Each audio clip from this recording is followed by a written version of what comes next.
words don't just shape our child's beliefs about themselves, but they also help to shape their choices.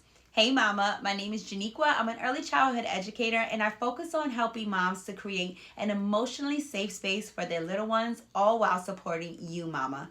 Now we all know that we make choices based off of our belief systems, and the same thing goes for our little ones. Our little ones don't come out thinking things about themselves like they're silly, or they're funny, or they're kind, or they're sweet, or they're clumsy. Those are all ideas that come from our words. So it's very important that when we are correcting our little ones, that we are helping to build a belief system in them that says it's okay to mess up, we're gonna try again. That says you can do hard things. That says it's okay to make mistakes.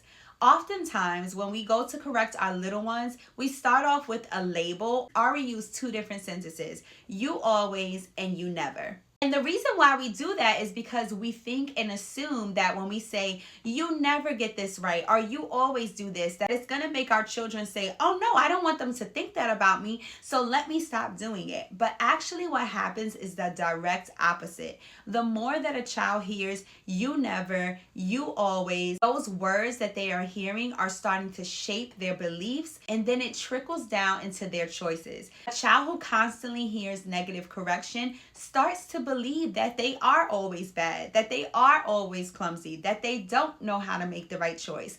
And then that really teaches them that they're not capable of making the right choice, so they don't even try. I want to encourage you this week, as moments arise for you to correct your little ones, because we all know that they will, to focus more on what needs to be corrected. The next time that your child makes a choice that's not a good choice, instead of saying things like you're always doing this and you're always doing that, which makes them feel like a bad person, focus on the choice. That was a bad choice. You heard your siblings say stop and you didn't stop when they asked you to, and then go right in with the consequence. And because you didn't listen, X, Y, and Z is going to happen. Because around here, it's not that we're not correcting our kids. We are correcting them, but we're correcting them in a way that builds positive belief systems and encourages better choices. So I want to challenge you this week, mama, because your words hold so much power. If you want to see a change in your child's behavior, it starts with the words that you're speaking that are forming their beliefs. Because a child who feels like they're capable of making good choices